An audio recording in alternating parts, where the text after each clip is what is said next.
so that everyone can post there. Hello, everyone. Hope you all had a good holiday. Happy Thanksgiving and all. Full steam ahead for Christmas now. Christmas tunes are playing. Are you a Christmas man, Alex? Well, I'm Jewish, but yes, we still celebrate. We still Yeah, celebrate. nice. What We about have a Christmas? Christmas tree. Christmas songs? Are you into the songs, or do you not? You don't go that far? So we spend Christmas with my girlfriend's family, and they do all that stuff. So Yeah, we do nice man. Thanksgiving with my family, Christmas with hers. Yeah, nice, nice, cool. Well, we still got a few more people joining, so we'll give it like another minute or two before we start to dive into things. Um, but today we are gonna go over. I think actually what like a lot of people have a lot of questions around like is the type of copy. Um, like it's funny. Like I think everyone's starting to understand the concept of like the power of like leveraging social data and like how it can be so. It's like probably one of the best signals to use out there in the kind of signal space. But the challenge is how do you, and I did a post on it today, is like how do you hold on, I'm getting chat is disabled. What was that thought? Let me just sort that out. Chat's disabled. Let me enable that for everyone. And then we should be good. Okay, here we go. That and then there we go. Chat should be enabled. I don't know if anyone can confirm that by saying yes or no. Confirmed. There we go. Thanks, Adam. Yeah, there we go. Flying in. Awesome. Cool. Yeah. So, like I was saying, everyone's starting to understand the concept of like leveraging social data, but no one, or not no one, but like the challenge that people have is like, okay, how do I leverage this data? How do I actually reach out to people, right? It's not the mechanics of like, do I reach out via email or HeyReach or LinkedIn or whatever it is. It's more like, what do I say without sounding creepy? Because I think like what a lot of people tend to do is say like, hey, Alex, saw that you liked so and so's post, which made me want to reach out to you. Or like, hey, uh, I accidentally stumbled across your profile and noticed that you're really into XYZ, which I get all the time, which always like cracks me up because how do you stumble onto a LinkedIn profile? But I think that's going to be the focus point for us today. And I know that like I mean you've already created some freaking awesome campaigns off the back of Triggerfy when it comes to some copy. So I think we'll dive into that. But maybe mate, just to kick things off, like social data aside, let's take it up like one level. Like, how do you think about copy when it comes to just general campaigns? Like, do you have like a framework that you follow, or is there like a process that you kind of use? So I'll say every client that we work with is different because we work across so many different verticals in SaaS. But when it comes to copy, everything's about relevance, and it's not necessarily about uber specificity, right? So what I do for Trigify in particular, I made this term up, but I just call it ambiguous relevance, right? So it's how can you be relevant, but be ambiguous about why you're being relevant. So people are like, I'm interested in what you're talking about. I'm not sure how you knew I was interested in what you're talking about. But yeah, let's continue the conversation. So you're just relevant enough where you're piquing their interest, but you're not so specific that you're being like you say creepy, right? That's the Yeah. key. Okay. So ambiguous relevance is kind of the key for Trigify. With other campaigns, I mean, there's different angles. It depends. Like I said, I have some super technical clients where we're talking about, you know, cloud cost optimization and things like bot mitigation, return fraud. So those types of things are much more specific. But when it comes to Trigify, it's all about ambiguous relevance and making sure that you're saying something that makes sense to the people without them knowing how you know it makes sense. And That makes what do you specifically mean by ambiguous relevance? Relevance? Like what does that actually mean in layman's terms? Yeah. So I can actually share a couple examples. So I have some that are relevant to my content, to competitive content, and then relevant to adjacent content. So Let's I do it. did get I got permission from one of my clients to share a campaign that's absolutely crushing it right now. You won't, I don't have access to share. Hold on. There we go. Does that work now? Let me try.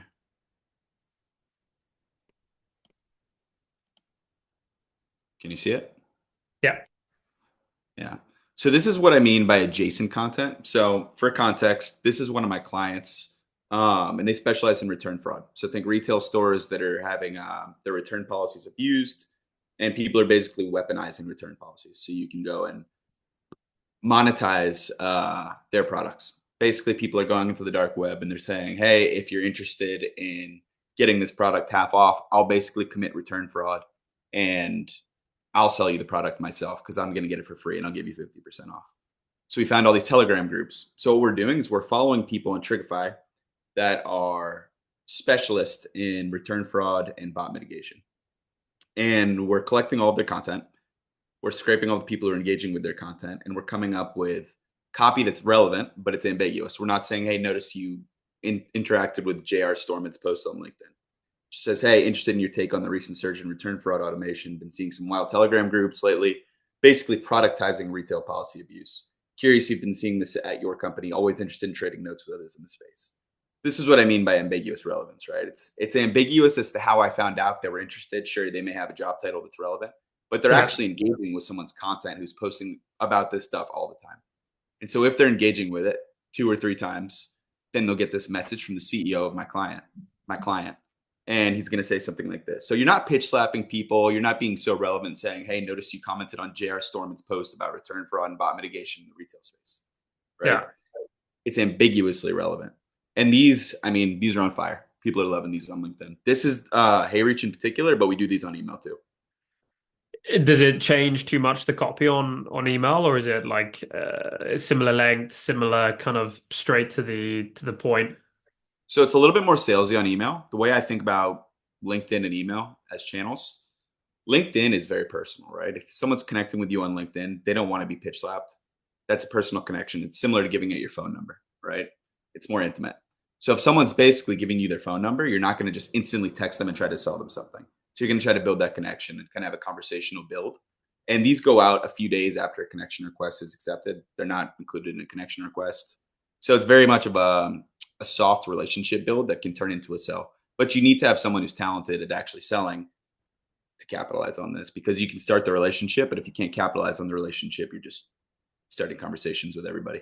So Yeah, so like what you're really doing there is you're focusing on the topic, right? Like it's the topic of return fraud, basically. Return fraud automation is like, so what you've gone and done is you've identified some thought leaders or influencers who talk about this a lot, gone and pulled the relevant people that you'd want to reach out to that are engaging with like that type of topic, knowing that that individual talks about that. And then you're focusing on that topic as the reason for reaching out is like, is that the kind of the general gist? yep. Yeah, and everything we do through Trigify also gets pushed to Clay. So we're filtering everything out through Clay. This isn't, for example, this person in particular had like 4,000 reactions on this post. I'm not reaching out to all 4,000 of those No. people. It ends up being about 150 people that go through 3 sets of ICP filters for this client in particular. So, do they have the job title that fits? Have they commented or engaged with at least 2 of the JR Storman's posts? And the third one is, are they based in the United States? So if all 3 of those things are true, then they fall into this sequence and they get the email and they get the Hey Reach message. Nice, nice. Yeah. And is there like a follow up? Is there a sequence to that, or do you tend to do like because I've seen a lot of people talk a lot about like one hits on the sequences. That's all you need. Some two, some of three. Like where do you stand on kind of sequence length? We bounce back and forth between 1 and 2. So this one's actually 2 in the second message. So this company in particular offers a pilot program. It's basically a trial of their software. It's valued at $15,000 and they give it to prospects for a month free of charge. So the Okay. second thing is, hey, just following up again, if you're interested in seeing how we're helping do this, the company's called Yofi. I do have permission to tell you guys that. But they say, hey, if you're interested in how we're handling this at Yofi, more than happy to set you up with a pilot program valued at 15,000 bucks. Let me know. That's it. So that one is a little bit more salesy, but it's 3 days after we've sent the first message, which is 2 days after we've connected with people. Nice. Okay. Yeah. Nice. And is there like, are you using like a tactic to work out the topics to focus on? Like, what if they talk a lot about multiple topics, like the thought leader? Like, are you doing any, I guess, variables in the content that you send, or is that why you keep it kind of smaller so you target just one topic at a time, or? So occasionally what we're doing, this is definitely more advanced. But occasionally, what we're doing too is we're creating custom APIs in Octave. I don't know if you're familiar with Octave. I think you saw one of the posts I made I about saw it. one of your posts, but feel free to like I imagine a lot of people don't know what Octave is. Yeah, so Octave is basically a system where you can go. It's an LLM smoothie. So it's three different LLMs: Gemini, Anthropic, and ChatGPT. And basically, what it does is you program it to understand your exact product, your value proposition, case studies, etc. And it's going to scan every single prospect that goes through that API. You can plug the API into Clay. It's going to scan every single one of those prospects and create relevant messaging based on a writing style that you create. So I can retain this writing style. I can program Octave to understand exactly how I write the copy that converts for us, and we're actually seeing statistical success. So what I'm doing is programming it with my value proposition, what my company does, as well as my writing style, and it's personalizing that for every single prospect that goes through that API. So Perfect. that works extremely well. It's definitely more advanced and it takes time because you have to program it in Octave and then you have to put it into Clay and then you have to get everything to run through Trigify to Clay through Octave and then back to your sequencing tools, whether it's HeyReach, SmartLead, Instantly, whatever it is. So that one's a little bit different, but that's where the variations are going to come in is when we incorporate Octave too. I don't like to get too cute with copy if it's not going through Octave, to be honest with you, because I found that we have the most success when we're not getting too cute. That's what I'm Yeah. calling it. That's what I mean when I say ambiguous relevance, right? It's like I don't need to talk about where you went to school. I don't need to talk about your last three jobs. I don't need to talk about any of that stuff. I just need to talk about what's relevant to you, it's specific to you, and what's actually going to matter to your company's bottom line and Yeah. your performance at your job. One thing that I've been doing recently, right, which I really like how you call it ambiguous relevance. I don't know why I'm struggling with that one today, but it's because that kind of means that you don't come across creepy, but like there is value in knowing that, person X engages with person Y. Um, so what I've started doing, which I think is really interesting, is I say like, in that copy at the bottom there is like curious if you've been seeing this at company X, always interested in trading notes with others in the space. PS, worth checking out John. He talks a lot on return fraud automation. Knowing that they like that they engage with Yeah, person X, and it's like like when you meet someone for the first time, they were like, "Hey, have you ever seen that film?" And you're like, "Fuck, I love that film. Like that's my favorite film." And then it's like, boom, instant like it's like Step Brothers, where it's like, "Did we just become best friends?" Like it's that logic, right? Which is like you create instant trust and credibility because you're kind of saying like this person is worth following. They're like, "I already do that. Like amazing. Like we must be on the same wavelength." totally. And I might add that into this copy right after we get off this call. Honestly, I love Yeah, that. it's just like one of those like weird ones. Where it's like they don't know, but exactly what they're doing, and it's kind of like taking that like it's there must be like a psychological term for that for sure somewhere like but it's just like referencing like a mutual point between the two of you to create that connection and do you know what? A lot of the replies that I get off the back of that are like, "Oh, thanks. Like, yeah, I'd be really interested in learning more or whatnot. Like, and thanks for the reference. I actually already follow him or something like that." And it's like, I Totally. bet you that's the reason why they replied. And now they're because of law of reciprocity, they're now like interested in learning more because they've replied to me. It'd be weird not to reply and say no. Do you know what I mean? So, um, yeah, nice. While I'm on it, like anyone in the audience have any questions, like just start to pile them in for Alex as well, because honestly, I've seen the campaigns that he's running and they're insane. So we should use this time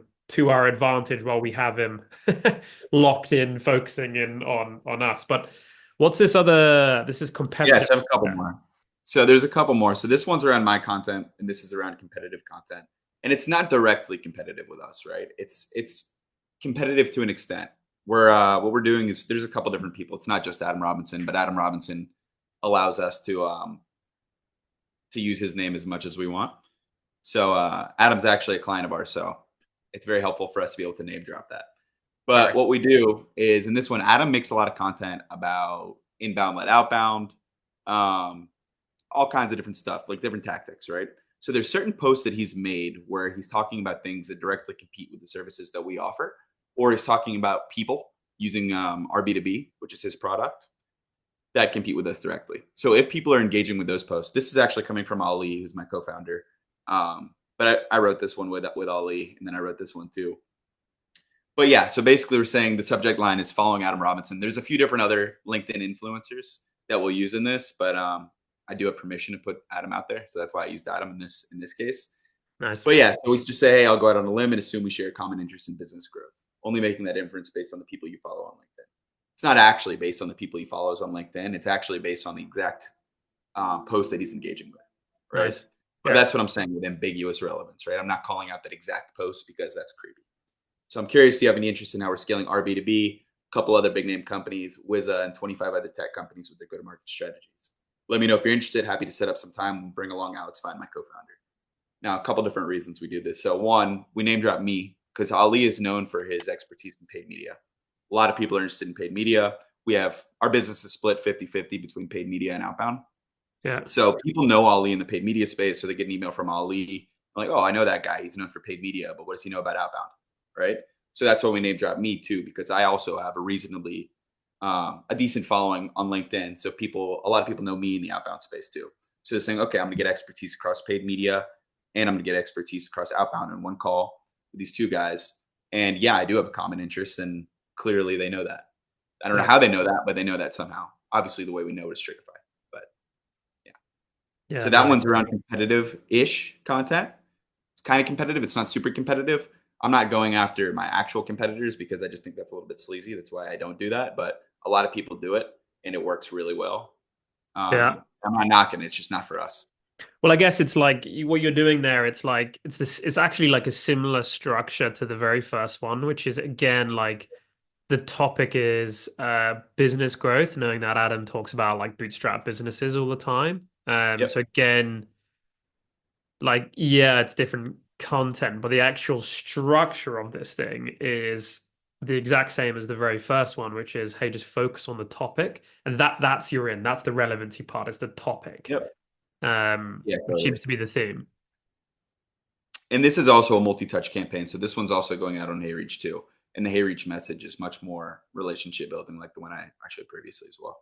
We actually got a question about that. Someone asked, Adam asked, are you sharing personal connection requests or blank? So I imagine he Blank. means, yeah, Always blank. I'm always blank as well. Yeah. Always blank. Well, I know this because I get, 70 to 80 connection requests a day sometimes. And the ones that have a message in them, I'm more likely to ignore. I'm more Dude, likely to say, oh my God, you're selling me something. I'm not going to lie to you. I 100%. do read it. I read them because sometimes it's a prospect hitting me up and saying, hey, I'm interested in working with you guys. And they just send a message in the connection request. So I do read them all, like every single one.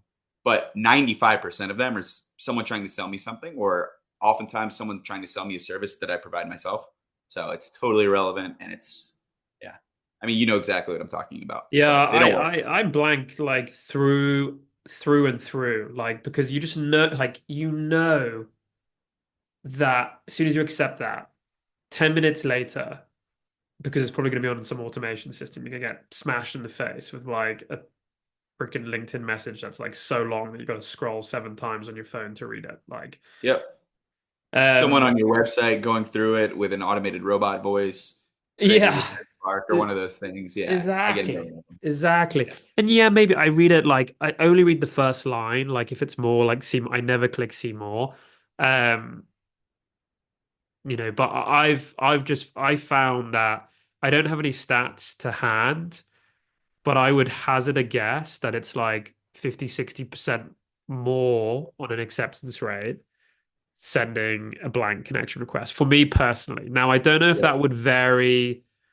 Let's say if I was like an like account executive or an SDR like job title. I don't know whether like the title CEO like helps. I definitely think like there is some like you know logic behind like title and things like that with people accepting. I do think that. So I haven't done much research into it, but I do know like from past back when I was more in the kind of tranches, I must have been about a 50-60% improvement on connection request for sure.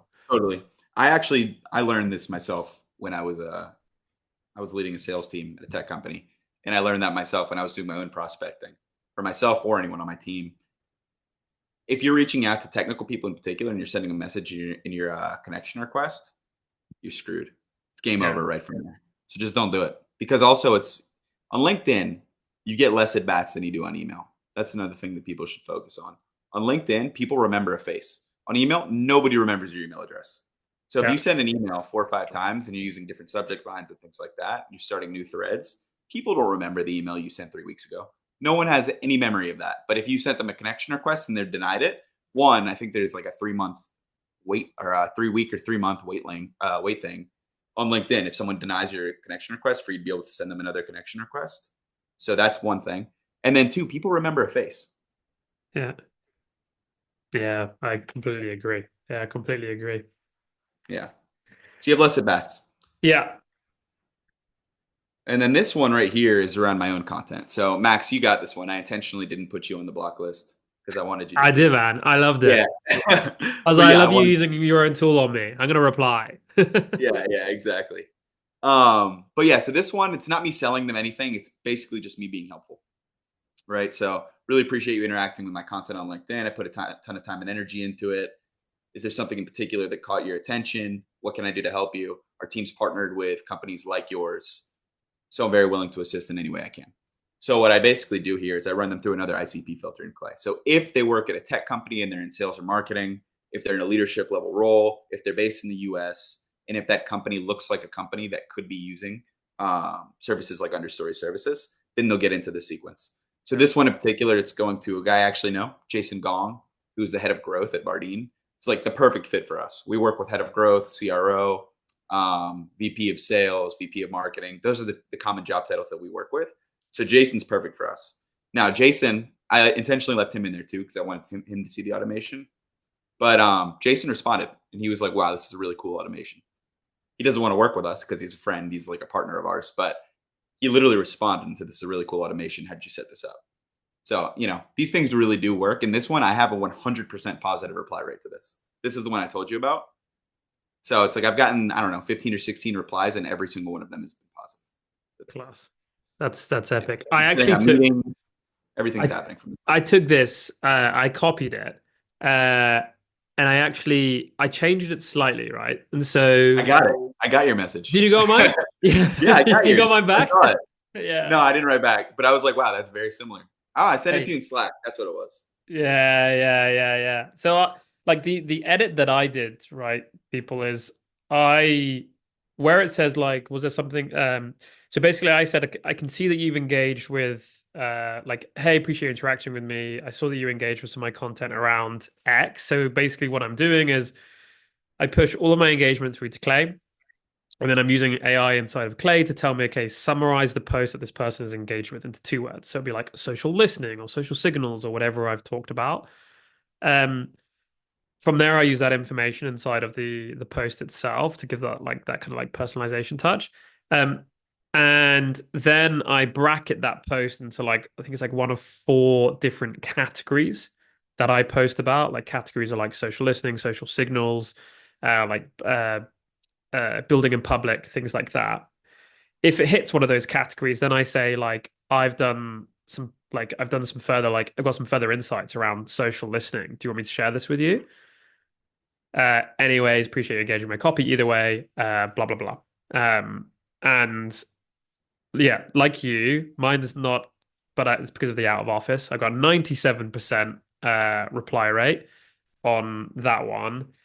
Do you know, at first I thought I'm just going to test it. Like I don't have any lead magnets signed up. I don't know if this is going to work or not because I also did it where I brought 10 Gmail domains that day, chucked them straight into Smart Lead.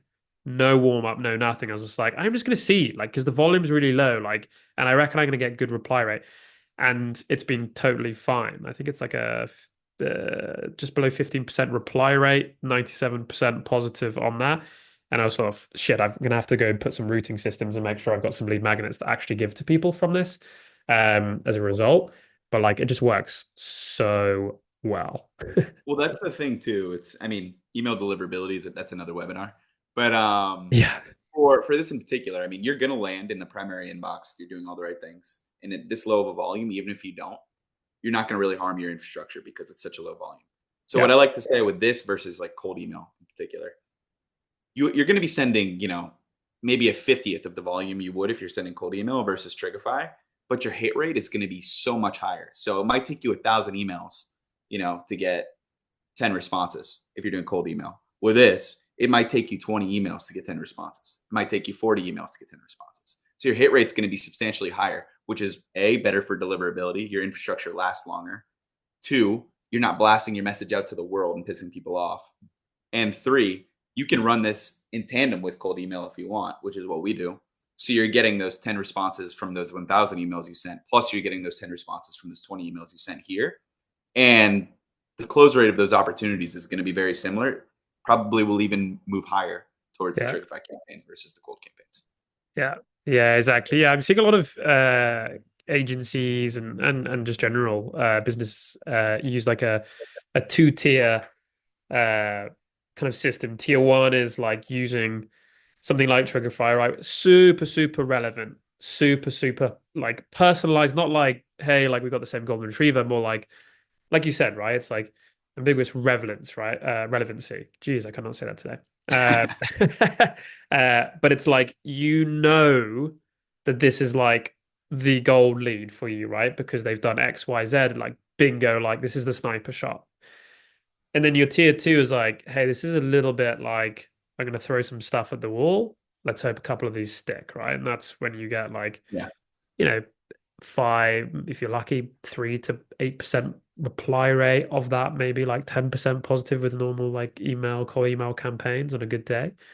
Um, but yeah, you're right. Then you have this kind of tier one approach. It's like super low. And by the way, like if you hook this up to things like Hey Reach or the Growth Machine or whatever it is, we're seeing people get like a 1 in 4. Someone got a 1 in 3 the other day. Positive reply rate on the total number of leads that you're reaching out to. So Yeah. it's like 360 leads and it's like 69 meetings or whatever from that. Like it's just mind blowing. Like it's so much less effort for everyone involved. Yeah. And Adam, to answer your question, no, I'm saying sometimes on email, we'll send 40 emails if we use Trigify and we're really good with our targeting and our ICP filtering in Clay. Then yeah, sometimes we see 10 replies for every 40 emails we send. Yeah, That's what nice. I'm talking about. So that's not email. That's actually, I mean, that's not LinkedIn. That's actually email. On LinkedIn, I mean, our reply rate on LinkedIn is phenomenal all the time. LinkedIn is extremely effective. It's good. Yeah, it's like, you know, and the same thing, right? Like everyone, like the concern with LinkedIn is if you do too much, you get obviously blocked, right, from LinkedIn. This again keeps the volume low, but has that like it has that sniper shot, right? Like if you got to be low deliberately because you don't want to get blocked naturally, like no one does, then you want to make sure that those 10 connection requests, for example, that you've done today will accept and convert into some form of meeting or like a conversation with those individuals. Otherwise, it's a waste of everyone's time again doing those connection requests because you've got to keep volume so low when it comes to like LinkedIn automation. Totally. And another thing that I'll say, and this is a little bit off topic, but it's still in relation to this. There's two different schools of thinking about email deliverability with this stuff. So there's one where I always recommend using inboxes across multiple different campaigns. So you're tricking ESPs into showing them that you're sending different types of emails. So you're not sending the same email with the same redundancies over and over and over again. But I would Yeah, also, in this case, I'd make an exception and I'd allocate specific inboxes only to Trigify campaigns because those ones are going to have the highest health scores, right? Because yeah, you're going to have a really high reply rate. You're going to be sending a really low volume. And you can use those. I mean, a lot of people say that your infrastructure, if you're lucky, it'll last a year. Some people say 3 months. For us, it's a lot longer than that because we're not a high volume shop. But I don't see why those Trigify campaigns couldn't help your infrastructure last forever. I don't see why you're going to have any issues ever. So yeah. I mean, I would allocate specific inboxes to your Trigify campaigns, is what I'm saying. yeah, keep it segregated from that tier two strategy probably is the best. Exactly. Yeah, exactly. Exactly. We had a question here from Ben. Hello, mate. How are you doing? How do you think about sharing a lead magnet in this context? So what I think, from all these copies that you've currently got here, without sharing that you're reaching out from POV of I am a service provider. So it depends, right? I think if you're reaching out on LinkedIn, play it by ear. If it's the right target market and you've identified that they're interested to a certain extent, shoot your shot, go for it. On email, I absolutely would not do it until you get a reply. You can tease a lead magnet, but don't send a lead magnet until Yeah. you get a reply where someone's actually asking from it. The beauty of LinkedIn is you don't have to worry about deliverability. So you can send attachments and it works really well. Everything you wish you could send on email, you can send on LinkedIn. You just have to be reasonable. Don't pitch slap people. That's the key. Yeah, and I think like it's all in like the phrasing, right? Like if you want to I don't think you should ever avoid being like I'm not a service provider, but it's all in like like, hey, I see, either they've engaged with you or you're doing this where it's competitors. But again, it goes back to like what you've basically done here, which is focusing on the topic area. And like you want to position if they're engaging with you and you're writing copy around topic areas that you talk about, like you want to position yourself as the expert in said topic area, right? So like let's say someone engages with Alex around copywriting, let's say. Alex might then have like, a couple of pages where it's like his frameworks that he uses, blah blah blah. And it'd be like, listen, I've actually done a lot of research and time into like mastering copywriting. Do you want me to share this with you? And I think that like it doesn't scream that, he's a lead gen agency. It's just saying like, I literally specialize in this space. I've done it all the time. Like I got a lot of value to share. Do you want me to share that with you? And I think that's kind of the more thought leadery way of like kind of going about sharing lead magnets, and it's kind of the route that I would take. Yeah. And I think there's another use case for Trigify that I haven't seen you talk about. Maybe you have, and I just haven't seen you talk about it at all. But a lot of people, and I don't want more of these posts on LinkedIn, so maybe I shouldn't even say this, but I'm going to say it anyways. But those engagement farming posts where people are like, comment X, Y, and Z, and I'll send you blah, blah, blah, right? Some of those, historically, the way people handle those is they're actually manually sending messages. So if you get 2,000 people requesting something, you're going to have to manually send 2,000 different people a document. Yeah. That's a nightmare. That's time consuming. It's extremely hard to track. It's create manual spreadsheets or something. It sucks. I've done it before. But with Trigify, you could actually just have every single person that goes through that. You can send them a message on HeyReach with that document, whatever you wanted to send. So that's another use case right there that no one's really talking about. But I'm sure people are using Trigify for it now. Max, you would know better than me, but Yeah, well, do you know what? I think it's still like quite underutilized. Like I do it now all the time. People doing that, like I love that. Like where it's like, oh, thank you, you've done like a great job of like this viral like post. I'm just gonna go and hoover up all of these leads where they're like specifically engaged, like maybe with like an NA10 automation that's like the most yeah, hacky thing in the world, trying to do like elements of like what we can do like with a simple click. And I'm like, brilliant. Just go like zoom, and like reach out to them, and it just goes just straight away. Um as well. And this is really off topic, but you know what? The other thing that I've been using Triggerfy for a lot recently is ads. Like it's so good just creating like a custom ad audience for people engaging with certain topics, man. It works so well. did you see my post about that? I Was did. it You gave me last the week or idea, week? man. Like you're giving me Oh all the yeah, yeah. ideas on my own tool. I mean, yeah, it's amazing. Yeah, I mean, I Yeah. think one of the things that I love about the way we work internally to our team is because we have so many different services. We're finding ways to utilize Trigify, Octave, tools like that across multiple different platforms, and it's a complete hack when you're doing things like that. Because the ultimate goal is you want a multi-channel strategy that's actually going to work versus marketing working in a silo, sales working in a silo, and then you're getting no traction on either. So the Yeah. way you can do that is use Trigify, create these micro audiences, have a super, super tight spend because if you know exactly who you're targeting, the way LinkedIn works for ads, the way any of these things work with ads, it's pay per click. So people are seeing people who are seeing those ads. That's when you're actually spending money. You don't spend money until they see them or they click them, right? So if you have a really tight audience, and there is a LinkedIn minimum audience size, I think it's 300, if I'm not mistaken. But so you have to have a decent amount of volume. But if you have that, oh my God, you're going to be so efficient with your spend. It's a total hack. Yeah. It's been good. We've been doing it recently, and it's been like I'm off the glad. charts. Yeah. It's awesome. So going back to on topic, we had a question I think earlier talking about omni-channel strategy. You obviously mentioned that you use HeyReach, and are you Smart Lead or Instantly? What guy are you? Really. Yeah, okay, Smart Lead. I feel like that's the thing now. Like, which one are you? How do you think about so? is there a framework that you tend to use? Like, hey, I start with Hey Reach and I go to Smart Lead, or do you start with either or is it like I don't use both? I use like a specific channel for like a specific campaign. Like, yeah, break that down. So we actually go email first, then HeyReach, but Okay. it's extremely easy to do. I think a lot of people don't understand how to create some sort of time window in between the two. It's really easy to do because with Smart Lead, for example, you can have people get uploaded and you can send them an email the next day or the same day, right? Okay. With LinkedIn, like I said, I'm not sending a message in the connection request. I usually wait 2 or 3 days before I send a message after a connection request is accepted. So there's automatically going to be a lag there. So the email is going to go out first and then the LinkedIn message. I'm not of the school of it has to be exactly 2 days, 48 hours, or exactly 72 hours. That's how you look robotic, Yeah. right? If you're just doing things like the way think about yourself, I can think about myself too. The way I'm actually prospecting all the time is I'll usually send someone an email, and if I'm doing a multi-channel thing, if I'm sending them a message on LinkedIn too, and I'm doing it manually, I'm just going to do it when it comes to mind or when I see them on a list of people I need to follow up with, something like that. I'm not going to say it's been exactly 48 hours time for me to respond, right? That's how sequencing tools operate. That's not how humans operate. So the key here is just emulating human interaction. So Yeah. that's what I try to do. Nice, nice. Do you know what? It's funny, like you say that. Like, there's one thing that I've been testing recently, which is like how. So going back to that question I asked you ages ago, which was like, do you do like a sequence of like 2, 3 steps? Yep.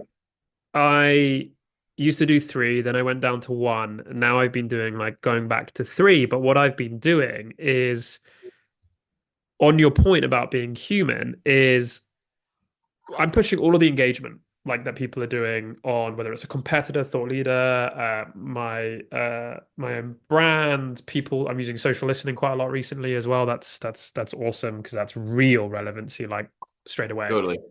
Um, and the first email goes out based on that topic, right? So like if you put it back to your thing about fraud detection, right? Okay, let's say it sees okay, Alex is engaged with content around fraud detection. Wicked. Now, what it's doing is if you then re-engage with said person or another person that's, let's say, around fraud identity, for example, just pick another random subject, it's going to track that you've engaged. So I pushes all through to Clay, and I'm using Clay basically to manage it. It will then add it to a subsequence inside, which basically just another like sequence inside of Smart Lead where I am having to use quite a lot of like AI generated copy here. So there's risks associated, but I put a lot of like checks in place to make sure that it's coming through. But this is basically then sending like, hey, like just notice now, like, well, not now, but like, hey, can see that also fraud detection, and then I link it back to the previous one as well. And so like I'm creating like a personalized sequence. So there's no what I mean by this is if I'm emailing 100 people and it's a 3 step sequence it's emailing it as and when they engage. It could be like 4 weeks, it could be 3 days, it could be the variances is basically depending on their engagement. And every email inside of that 100 lead email campaign is completely different because it's based on all the different engagements that they're basically doing, which again is really good for deliverability. Again, it's like there's no like it's not a sequence inside of Smartly. They're all like separate sequences because there's nowhere like I don't want it to do like wait times. It's Yep. dependent on the individual. And that's been performing quite well because it's allowing me to hit people multiple times and like kind of like duplicate them inside of Smart Leads and not just do like, okay, well, this person has now liked my post once. I can never really email them again. It allows me to kind of keep building like follow-ups on people, and then you can kind of get more and more complex with it from there. But yeah, it's quite an interesting thing that I've just been like playing around with and testing. But it's a bit finicky, but like it's performing well so far. There's also so many different things you can do with Smart Lead APIs. So many different if then statements. If you're really skilled with Clay too, you can create unlimited workflows. But Yeah. yeah, I will caution people to be careful. Don't go too deep down the rabbit hole with that because you can get lost pretty quickly. But I used to I would get lost all the time. I'm like, just yeah, I realized I've been playing around for like 2 hours, and I'm like, why have I built this like super complex thing? Like, is the juice worth the actual squeeze? yeah, But exactly, yeah, exactly. You can build the coolest stuff, and if you're a tinker by nature, I mean, it's really easy to go down a rabbit hole. yeah. So we've got a couple of questions coming in. We got Alex, how do you the market slash client perception on LinkedIn ads versus cold email. The idea of using Triggerify to get those who engage for custom audiences is brilliant. How do you, the market client, do you get that question? Yeah, I get it. I Yeah, get it. okay. We do both. So like I said, our business is split 50-50 between paid media and outbound. So Oh, okay, I get the we do question. both and we do them in tandem. They both work extremely well, but they work for different things, right? So I think for clients that have really high ACVs and have ad budgets, oh my God, LinkedIn ads are a hack. They work incredibly well. I mean, we have one client where we drove 300 qualified opportunities for them in one quarter with an ACV of over $40,000. Like LinkedIn ads work really well, but it has to be the right market. Your targeting has to be perfect. There's a lot of little expert hacks and tips that Ali, my co-founder, has just mastered, and that enables us to perform at a really high level with LinkedIn ads too. But I will say, be careful when you start spending because LinkedIn can get really expensive really quickly if you're not doing things the right way. But at the same time, you're going to get really high intent leads. So, Yeah, I bet.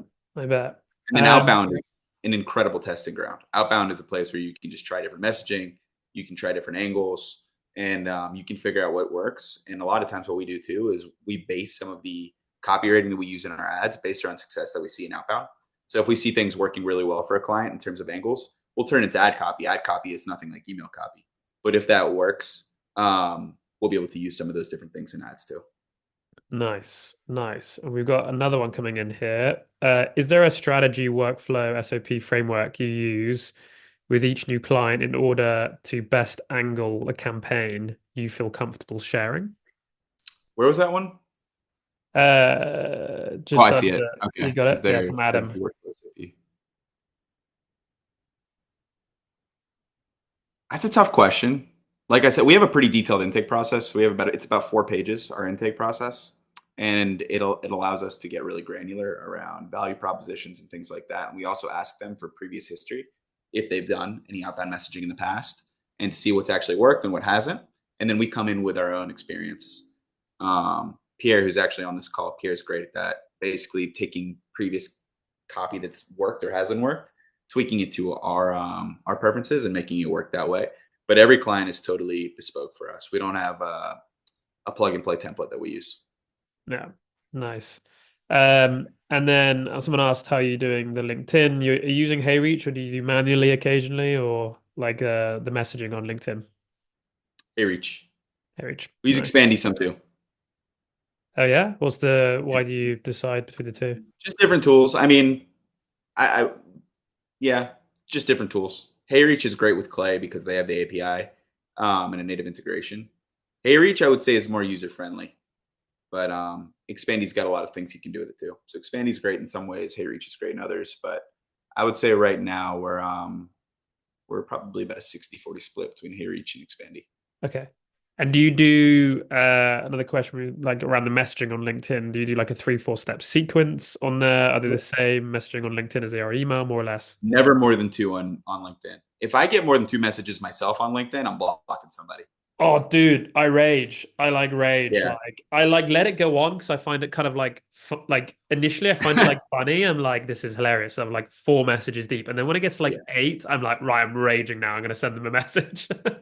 Also, as a rule of thumb, 2 sentences is long on LinkedIn in a message. I would absolutely never go above 2 sentences. So on that, that's like, yeah, you hit the apps. I apply the same kind of logic to email. I think of it like this, right? So if you've got like your phone, you don't want to be more than two, like for email, two thumb scrolls. Like you want it Yeah, to be like exactly. one thumb scroll, basically, is like Maximum. Yeah, maximum. maximum. Yeah. Like ideally you have it all fit on like that just the screen, right? Because as soon as like everyone's attention spans are so small, as soon as you've got to keep going, like you're kind of game over from there. Yep. Um, but okay, we got last couple of questions, guys, and then we're gonna wrap it up. And we have a Black Friday code for anyone who is on this call. Adam, Uh, I'll answer you. Or Adam just he had a very Go good on. question. Very, very honest. Um, so that was 2 sentences and then a question on the LinkedIn message that I sent. And it's an extremely technical audience. So basically, what I'm doing there is I'm providing them a little bit of insight. We're seeing weaponized retail abuse basically on Telegram. Um, Curious on your take. That's really all I said. So it was two sentences and then a question. That's it. And I can show you. It says, "Hey, good to connect. Interested in your take on the recent surge in return fraud. Been seeing some wild Telegram groups lately, basically productizing retail abuse. Curious if you've been seeing this. Always interested to hear, or always interested in trading notes with others in the space." So it's two sentences and a question. That's it. Yeah. Yeah. Nice. I do you know what that actually kind of makes me it makes me think, right? Like we attack LinkedIn like in this like social selling way, which is basically like you're just trying to like create like a conversation, but we never apply that same logic to email. And I always think like really the goal of like outbound is just to strike up a conversation. And I think there's like a lot of like lessons that can be had like with the communication style that you do over LinkedIn to be the, like to replicate the same over email. Like my opinion, like, and I've been going more and more this way is like I just keep it like the same. It's like the same to me. It's like short, like really like kind of informal, building like value, like just trying to create a conversation with that individual. Yep. Um and just works. Just on this one, because I like this strategy a lot and it works so well. And this is about email deliverability, and I know we've got a lot of emailers on here.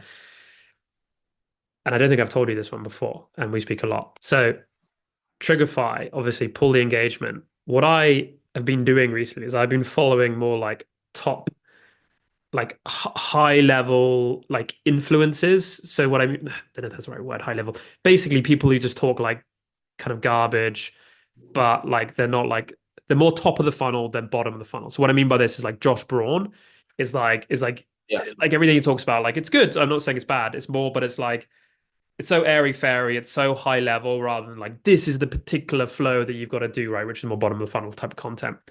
Now, if you go find junior people liking those types of people's content and engaging with them in your ICP, then you reach out to them saying like, "Hey, see that you like cold calling strategy or whatever it is, right? Do you want me to share like some tips that have allowed me to like 10x my cold calls or whatever it is?"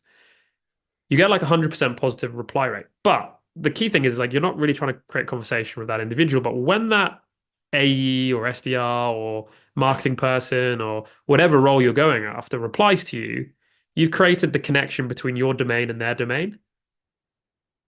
So Smart. you're in with every like because that's become a trusted domain sender. Like you are Yeah, in you're with never going to everyone land. else. So then you can do like an automation from this, or you can do it manually. Then you start hammering into the senior individuals, the one you want to reach out to, knowing that that thing is landing because you've already landed and they've replied to you.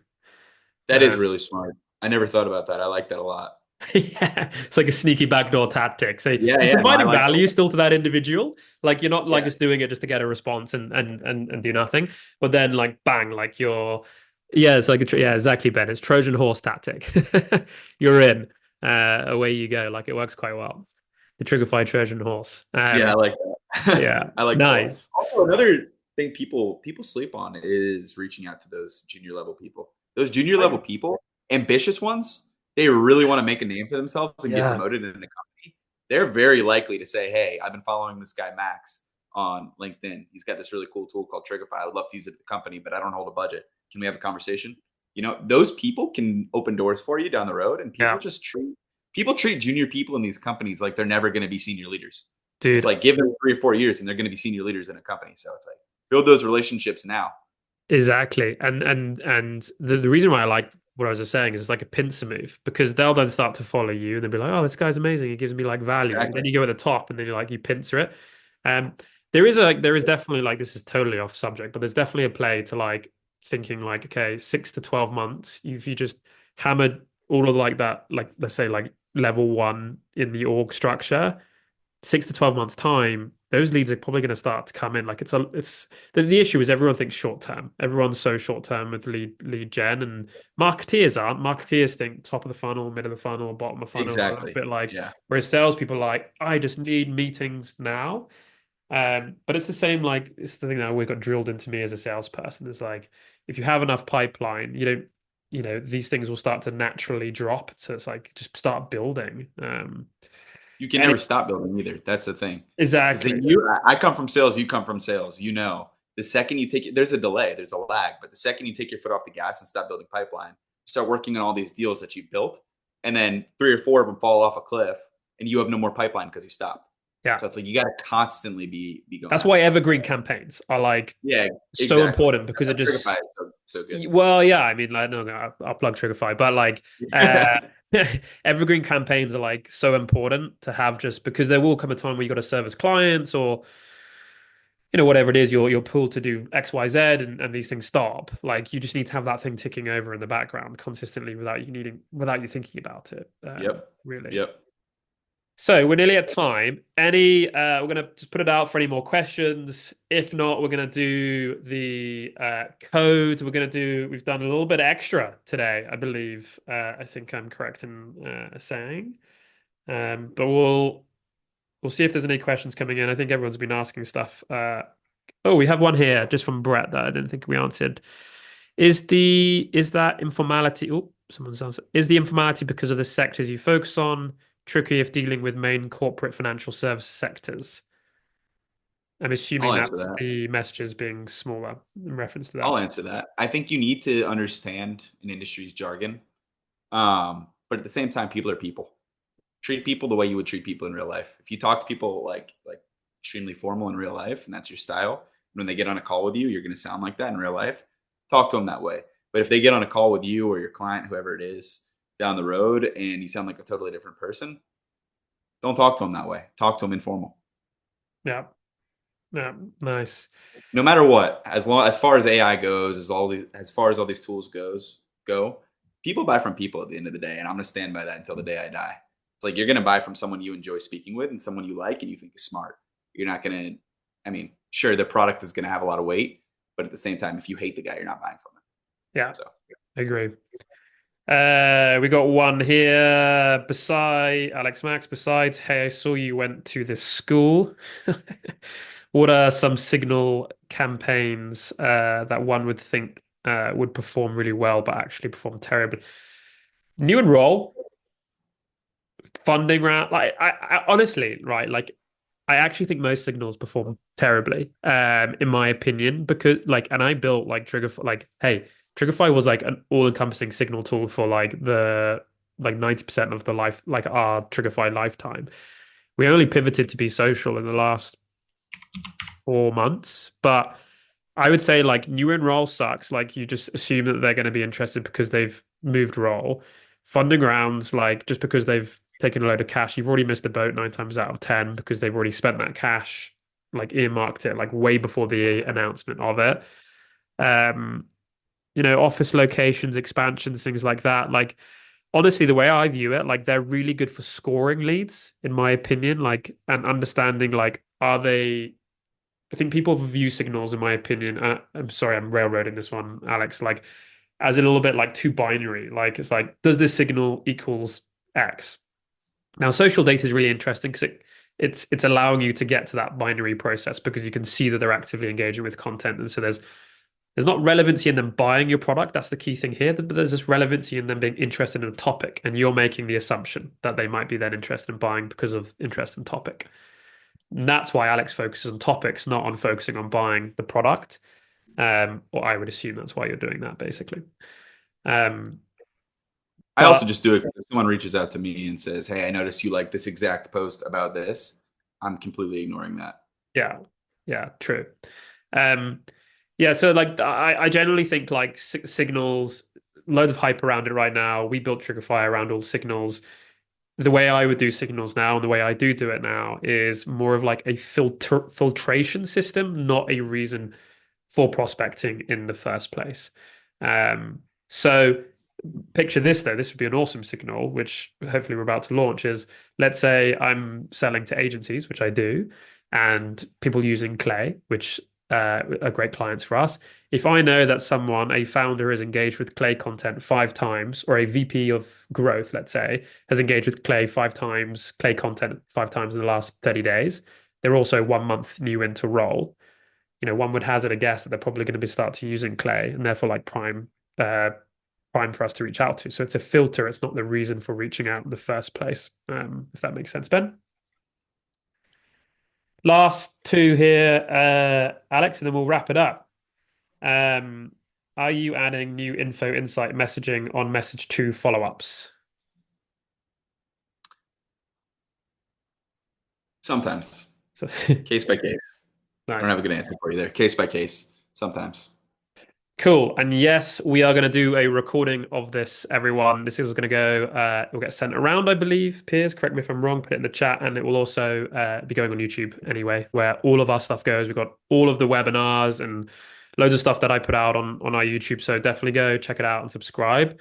I'm really trying to become more YouTube focused and LinkedIn, over the next couple of months. So I would really get on there and give me a follow and give the company a follow because I'm going to hopefully drop some good stuff there. So, Alex, people are asking for the document. Can we share that? I'm going to be hesitant to share that. I'll be honest, just because there's some client information in there. Nice. If you Okay. screenshotted it, you beat me. But yeah, I'm gonna be hesitant to share it. I do post a lot of content on my copy though, so some of Wicked. that's going to be already on my LinkedIn, and I'm constantly posting new stuff. So Nice. Okay. So people can go check you out. Chuck your LinkedIn URL in that chat there, Alex, so people can connect with you. And then code for anyone who is not a Triggerfy client but wants to. We've done a special Cyber Monday discount in honor for Alex. The code is, I've just chucked it in, Black Friday 40. So we've actually upped it by 10%. We've only got a few slots on this one. We're only doing it for, I think it's like 5 or 10 people. So go quick if you want it, because that is going to rattle out the door fast. 10 people, that's what Piers said. So first come, first serve. Anyways, listen, it's mate, totally thank worth the you. money. It's totally worth the money. Triggerfy is the best. Well, you heard it here first. Listen, mate, thank you so much for joining. I hopefully we're going to get you on to do a few more of these over the coming course of the months and into the new year. For everyone that joined, really appreciate it. As we said, this is going to go up on YouTube. Go check out Alex. Yeah, this will go on YouTube very soon. Sweet. Appreciate it all.